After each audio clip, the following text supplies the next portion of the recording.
So welcome back to another video. നമ്മുടെ കയ്യിലുള്ള വണ്ടികളിൽ നമ്മളൊരു ലോക്കൽ യൂസിന് വേണ്ടിയിട്ട് വാങ്ങിച്ചൊരു വണ്ടിയാണ് ഈ കാണുന്ന ഇലക്ട്രിക് സ്കൂട്ടർ.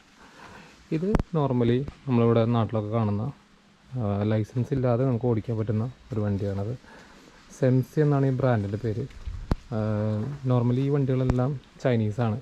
ചൈനീസ് വണ്ടികൾ നമ്മുടെ നാട്ടിലുള്ള ചെറിയ കമ്പനീസ് എടുത്തിട്ട് അതിനെ അസംബിൾ ചെയ്തിട്ട് വിടുന്നതാണ് ഈ ഒരു ബ്രാൻഡ് എന്ന് പറയുന്നത്. അതുപോലെ തന്നെ ടൈലോസ് ഉണ്ട്, TNR ഉണ്ട്, അങ്ങനെ ഒരുപാട് ബ്രാൻഡ്സ് നമുക്കിവിടെ അവൈലബിൾ ആണ്. ഇത് യുണീക്കായിട്ടുള്ള ഡിസൈനാണ്. ഈ സെയിം ഡിസൈൻ നമുക്ക് ഒരുപാട് ബ്രാൻഡുകളിലും അവൈലബിൾ ആണ്. നമ്മൾ ഈ വണ്ടി വാങ്ങാൻ അതായത് ഈ ഡിസൈൻ വാങ്ങാൻ മെയിനൊരു കാരണം എന്ന് വെച്ചിട്ടുണ്ടെങ്കിൽ ഈ ഡിസൈനാണ്. കാരണം ഇത് യുണീക്ക് ആയതുകൊണ്ടാണ്. നമുക്ക് ഇതിൻ്റെ ബോഡി പാർട്സൊക്കെ ഇങ്ങനെ ഡാമേജ് വന്നിട്ടുണ്ടെങ്കിലും വേറെ ബ്രാൻഡിൻ്റെ പാർട്സ് നമുക്കിതിൽ യൂസ് ചെയ്യാൻ പറ്റും. അപ്പോൾ അതുകൊണ്ടാണ് നമ്മൾ ഈ വണ്ടി ഈ ഒരു ഡിസൈനിലുള്ള വണ്ടി വാങ്ങിച്ചത്. അപ്പോൾ ഇതിൻ്റെ ഒരു എൻറ്റയർ ലുക്ക് പറയാൻ വെസ്പ സ്കൂട്ടറിൻ്റെ ഒരു ലുക്ക് ഉണ്ട്. ഒരു മിനി വെസ്പ എന്ന് പറയാം. വെയിറ്റ് വളരെ കുറവാണ്, അതാണ് ഈ ഒരു വണ്ടിയുടെ ഒരു പ്രത്യേകത. നമുക്ക് മാക്സിമം ഒരു സൈക്കിളിനായാലും കുറച്ചുകൂടി വെയിറ്റാണ് നമുക്ക് വണ്ടിക്ക് വരുന്നുള്ളൂ. വളരെ ഈസി ആയിട്ട് നമുക്കിതിനെ ചരിക്കാനോ പൊക്കാനോ എല്ലാം സാധിക്കും. പിന്നെ ഇതിൻ്റെ മറ്റൊരു ഡിസഡ്വാൻറ്റേജ് പറയുകയാണെങ്കിൽ റൈഡിങ് കംഫർട്ട് വളരെ കുറവാണ്. പക്ഷെ ഒരു സൈക്കിൾ കൊണ്ടുനടക്കുന്ന പോലെ നമുക്ക് കൊണ്ടുനടക്കാം എന്നുള്ളതാണ്. വണ്ടിയുടെ ഡീറ്റെയിൽസിലേക്ക് വരാം. ബോഡിയൊക്കെ പറയുകയാണെങ്കിൽ ഫുൾ ഫൈബർ ബോഡിയാണ് വരുന്നത്. ലൈറ്റ് LED വരുന്നുണ്ട്, പക്ഷേ അത് അത്ര വെട്ടുണ്ടെന്ന് വെച്ചിട്ടുണ്ടെങ്കിൽ പോരാ. പക്ഷേ ഈ വണ്ടിയുടെ സ്പീഡ് വെച്ച് ഇത് ഓക്കെയാണ്. 2 കണ്ണട വന്നിരുന്നു, ഒരെണ്ണം നമ്മളൊന്ന് വണ്ടി വീടപ്പോൾ പോയതാണ്. പിന്നെ ഇതിലൊരു മീറ്റർ കൺസോൾ എന്ന് പറയുകയാണെങ്കിൽ ഇതൊരു ഡിജിറ്റൽ മീറ്റർ കൺസോളാണ് വരുന്നത്. ഇത് ഓണാക്കുമ്പോൾ തന്നെ ഇതിലിപ്പോൾ സ്റ്റാൻഡ് ഇട്ട കാരണം കൊണ്ട് 00 എന്ന് വരും. അതർവൈസ് ഇതിൽ പാർക്ക് എന്നാണ് വരാറുള്ളത്. അതൊന്നുകൂടി കാണിച്ചു തരാം. നമ്മൾ സ്റ്റാൻഡ് ഇട്ട കാരണം കൊണ്ടാണ്. ഓക്കെ, ഇനി നമ്മൾ ഓണാക്കുമ്പോൾ P എന്ന് കാണിക്കും. ആ P എന്ന് കാണിക്കുന്നത് പാർക്കാണ്. അതിനുശേഷം നമ്മളൊന്ന് ഈ P എന്ന് പറഞ്ഞ സ്വിച്ചോ അതല്ലെങ്കിൽ ബ്രേക്കോ പ്രസ് ചെയ്ത് വിട്ടാലാണ് ആ P മാറിയിട്ട് വണ്ടി സ്റ്റാർട്ട് ആവുള്ളൂ. ഇപ്പോൾ നമ്മൾ P എന്ന സ്വിച്ച് ഞെക്കി വിട്ടപ്പോൾ സ്റ്റാർട്ടായി. ഇനി ഇവിടെ നിന്ന് നമ്മൾ ആക്സിലേറ്റർ കൊടുത്തിട്ടുണ്ടെങ്കിൽ വണ്ടി മൂവ് ആവും. പിന്നെ ഇതിൻ്റെ ലെഫ്റ്റ് സൈഡ് നോക്കുകയാണെന്നുണ്ടെങ്കിൽ നമുക്കിവിടെ ഹെഡ്ലൈറ്റ് ഡിം ബ്രൈറ്റ്, അതിന് മുമ്പ് ഹെഡ്ലൈറ്റ് ഓൺ ചെയ്യാനുള്ള സ്വിച്ചാണ് ഈ കാണുന്നത്.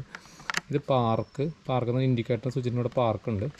Next one light beam on ആക്കുന്നതിൻ്റെ. ഇവിടെ ഒരു ഹോൺ കൊടുത്തിട്ടുണ്ട്, ഇവിടെയും ഒരു ഹോൺ കൊടുത്തിട്ടുണ്ട്. രണ്ട് സൈഡിലും ഹോൺ ഉണ്ട്. നോർമൽ ഇൻഡിക്കേറ്റേഴ്സിന് കൂടെ ഒരു ചെറിയ ബസർ സൗണ്ടും ഉണ്ട്. പിന്നെ ഇവിടെ വരുന്നത് 3 സ്പീഡ് മോഡ്സ് 1, 2, 3. നമ്മൾ മെയിൻലി 1ലിട്ടാണ് ഓടിക്കാറ്. സെക്കൻഡ് മോഡും തേർഡ് മോഡും ഉണ്ട്. നമുക്കിത് മാക്സിമം കയറ്റങ്ങളൊക്കെ വരുമ്പോൾ യൂസ് ചെയ്യാം. പിന്നെ ഇതിൽ യൂണീക്കായിട്ട് വരുന്നതാണ് റിവേഴ്സ്. ഈ മോഡൽ വണ്ടികൾ എല്ലാത്തിലും വരുന്നുണ്ട് റിവേഴ്സ് സ്വിച്ച്. നമുക്ക് ചെറിയൊരു ടോർക്കോട് കൂടിയിട്ട് വണ്ടി റിവേഴ്സ് എടുക്കണമെങ്കിൽ ഈ ഒരു സ്വിച്ച് പ്രസ് ചെയ്തിട്ട് ആക്സിലേറ്റർ പിടിച്ചാൽ നമുക്ക് റിവേഴ്സ് പോകും. ഇത് പ്രസ് ചെയ്യുമ്പോൾ തന്നെ നമുക്കിവിടെ സ്ക്രീനിൽ R എന്ന് പറഞ്ഞൊരു ഓപ്ഷൻ ഇവിടെ കാണും. ആ R എന്ന് പറഞ്ഞ ഓപ്ഷൻ വന്നു കഴിഞ്ഞിട്ടുണ്ടെങ്കിൽ തന്നെ നമുക്ക് വണ്ടി ബാക്കിലേക്ക് എടുക്കാൻ പറ്റും. അപ്പോൾ ഇതൊക്കെയാണ് നമുക്ക് ഈ വണ്ടിയുടെ കൺസോള് പറയാനുള്ളത്. ഈ വണ്ടി ഏകദേശം 4500 കിലോമീറ്ററോളം ആയിട്ടുണ്ട്. പിന്നെ സ്പേസ്, ഈ കാണുന്ന സ്പേസ് ഇതൊരു വലിയൊരു സ്പേസ് എന്ന് പറയാനില്ല. കാരണം ഇതിൻ്റെ മറ്റു മോഡൽ വണ്ടികളിൽ കുറച്ചും കൂടി സ്പേഷ്യസ് ആണ്. നമുക്കൊരു ഗ്യാസും കുറ്റിക്ക് സുഖമായിട്ട് വയ്ക്കാം. ഈ ഒരു മോഡൽ വണ്ടിക്ക് കുറച്ച് സ്പേസ് കുറവുണ്ട്. കാരണം ഞാൻ ഇരിക്കുമ്പോഴാണെങ്കിലും എൻ്റെ ഈ മുട്ട് വന്ന് ഇതുമ്പോൾ തട്ടാനുള്ള ചാൻസസ് ഇടയ്ക്ക് വന്നിട്ടുണ്ട്. നമ്മളൊരു ഏകദേശം 5 അടി 8 ഇഞ്ച് ഹൈറ്റ് ഉണ്ട് എനിക്ക്. സോ ഇവിടെ ഗ്യാപ്പ് കുറച്ച് കുറവുണ്ട്. പക്ഷേ മറ്റു മോഡലുകളിൽ ഗ്യാപ്പ് കുറച്ചുകൂടി കൂടുതലുണ്ട്. പിന്നെ ഇതിൻ്റെ സീറ്റൊക്കെ അത്യാവശ്യം കുഴപ്പമില്ലാത്ത കുഷനാണ്. ഇത് പൂച്ച വന്നിട്ടാണ് നമുക്ക് ഇങ്ങനെ ഇഷ്യൂ വന്നത്. സീറ്റിന് വിഡ്ത്ത് കുറവാണ്, വിഡ്ത്ത് ഉണ്ട്, പക്ഷേ ലെങ്ത്ത് വളരെ കുറവാണ്. അത്യാവശ്യം വലിയൊരാൾ ഇവിടെ ഇരുന്നിട്ട് ബാക്കിലൊരാൾ ഇരുന്നുണ്ടെങ്കിൽ ആൾ ചിലപ്പോൾ ക്യാരിയറിൽ ചെറുതായി സപ്പോർട്ട് ചെയ്യേണ്ടി വരും. ഈ ക്യാരിയർ അത്യാവശ്യം സ്ട്രോങ് ആണ്. ഈ മോഡലിൽ വന്ന ക്യാരിയർ നല്ല ക്യാരിയറായിരുന്നു. പിന്നെ ടെയിൽ ലാംപ്സൊക്കെ നോക്കുകയാണെങ്കിൽ ഈ ഒരു ഡിസൈനാണ് ടെയിൽ ലാംപ്സ്. അത്ര വലിയൊരു ക്വാളിറ്റി ടെയിൽ ലാംപ്സിന് പറയാനില്ല. കാരണം ഇപ്പോൾ ഒരു 2 വർഷം കഴിഞ്ഞ് ഈ വണ്ടി വാങ്ങിച്ചിട്ട് ചെറുതായിട്ടൊന്ന് മങ്ങി തുടങ്ങിയിട്ടുണ്ട് ലൈറ്റ്സ്. നമ്മളാകെ എത്ര കിലോമീറ്റർ ഓടിയിട്ടുള്ളൂ. ഈ വണ്ടിയുടെ വില നമ്മളത് വാങ്ങിച്ചത് 76,000 രൂപയ്ക്കാണ്. ഇത് ലെഡ് ആസിഡ് ബാറ്ററി അല്ല, ലിഥിയം അയോൺ ബാറ്ററി വരുന്ന മോഡലാണ്. ഈ ബാറ്ററിക്ക് 3 വർഷം കമ്പനി വാറണ്ടി ഉണ്ടായിരുന്നു. അപ്പോൾ ആ മോഡലിൻ്റെ വില വന്നിരുന്നത് 76,000 രൂപയാണ്. ഇതിൻ്റെ ലെഡ് ആസിഡ് ബാറ്ററി വരുന്ന മോഡലിന് വന്നിരുന്ന വില എന്ന് പറയുന്നത് 60,000 രൂപയായിരുന്നു. നമ്മൾ ബാറ്ററി ലൈഫ് കുറച്ചും കൂടി കിട്ടാൻ വേണ്ടിയാണ് ഈ ഒരു മോഡൽ എടുത്തത്. അപ്പോൾ ഒരു 75,000 രൂപയ്ക്ക് വാങ്ങുന്ന ഒരു വണ്ടിയുടെ നമുക്കൊരു വാല്യൂ ഇതിലുണ്ടോയെന്ന് വെച്ചാൽ ഒരിക്കലും ഇല്ല. കാരണം ഇതൊരു സ്കൂട്ടർ, ഒരു 1 ലക്ഷം രൂപ കൊടുത്ത് നമുക്ക് നല്ലൊരു സ്കൂട്ടർ അവൈലബിൾ ആണ്. നല്ലൊരു സ്കൂട്ടർ കൊണ്ടു നടക്കുന്ന ഒരു ക്വാളിറ്റി നമുക്ക് ഈ വണ്ടിക്ക് ഒരിക്കലും ഫീൽ ചെയ്യില്ല. പക്ഷേ ഈ ഒരു വണ്ടി എന്തുകൊണ്ടും ഇപ്പോൾ ഒരു ലെഡ് ആസിഡ് ബാറ്ററിയാണ് എടുത്തിരുന്നതെന്നുണ്ടെങ്കിൽ നമുക്ക് എന്തുകൊണ്ടും വർത്താണ്. കാരണം എന്നെ സംബന്ധിച്ചാണെങ്കിലും ലോക്കൽ ഓട്ടങ്ങൾക്ക് നമുക്ക് വേറൊരു വണ്ടിയുടെ ആവശ്യമില്ല. ഈ വണ്ടി കൊണ്ട് നമുക്ക് സിംഗിളായിട്ട് ലോക്കൽ എല്ലാ ഓട്ടങ്ങളും ഓടാം. ഡബിളായിട്ട് പോവുകയാണെങ്കിൽ ചെറിയൊരു പ്രശ്നം കയറ്റം കയറുമ്പോൾ വരാറുണ്ട്. പക്ഷേ സിംഗിൾ ഓട്ടത്തിനെല്ലാം ഓക്കെയാണ്. അപ്പോൾ എനിക്ക് ഇവിടെ നിന്ന് ഒരു 10 കിലോമീറ്ററോളം ചാലക്കുടിക്ക് ഉണ്ട്. അവിടെയൊക്കെ പോയി വരാണെങ്കിലും ഇത് ഓക്കെയാണ്. ഈ വണ്ടി നമുക്കൊരു 50 കിലോമീറ്ററോളം റേഞ്ച് ഈ വണ്ടിക്ക് കിട്ടുന്നുണ്ട്. അതിപ്പോഴും കണ്ടിന്യൂസ് ആയിട്ട് കിട്ടുന്നുണ്ട്. നമ്മൾ അത്രയും വലിപ്പിക്കാറില്ല. ഒരു 30-35 കിലോമീറ്റർ ആണെങ്കിൽ നമ്മൾ വീണ്ടും റീചാർജ് ചെയ്യും. പിന്നെ ഇതിൻ്റെ കംപ്ലയിൻസ് ഒന്നും ഇതുവരെ വന്നിട്ടില്ല. സ്റ്റോറേജ് സ്പേസ് ഒക്കെ ഒന്ന് കാണിച്ചു തരാം. ഫ്രണ്ടിൽ ഈ കാണുന്ന ഒരു സ്റ്റോറേജ് സ്പേസ് ആണുള്ളത്. ഇതിലൊരു മൊബൈലൊന്നും വെക്കാൻ പറ്റില്ല. പേഴ്സ് വേണമെങ്കിൽ നമുക്ക് വെക്കാം, അല്ലാതെ വേറെ ഒന്നും കാര്യമായിട്ട് വെക്കാൻ പറ്റില്ല. ചെറിയൊരു സ്റ്റോറേജ് സ്പേസാണ്. പിന്നെ വരുന്നത് ഇവിടെ സീറ്റിനിടയിൽ ഇതും വളരെ ചെറുതാണ്. ഇതിൽ നമുക്കൊരു ഹെൽമെറ്റ് ഒന്നും വെക്കാൻ പറ്റില്ല. ഈ വണ്ടീനെ അപേക്ഷിച്ച് നമുക്ക് സ്റ്റോറേജ് സ്പേസ് ഇത്തിരി കമ്മിയാണ് മറ്റു മോഡലിനെ അപേക്ഷിച്ച്. ഇതിൻ്റെ സ്റ്റോറേജ് സ്പേസ് വളരെ കുറവായിട്ടാണ് എനിക്ക് ഫീൽ ചെയ്തിട്ടുള്ളത്. പിന്നെ ഓവറോൾ വണ്ടിയുടെ ലുക്കാണ് എനിക്ക് ഇഷ്ടപ്പെട്ടത്. നമ്മളിത് എവിടെയെങ്കിലുമൊക്കെ കൊണ്ടുവയ്ക്കുകയാണെങ്കിലും നല്ലൊരു അട്രാക്ഷൻ കിട്ടുന്നുണ്ട് വണ്ടിക്ക്.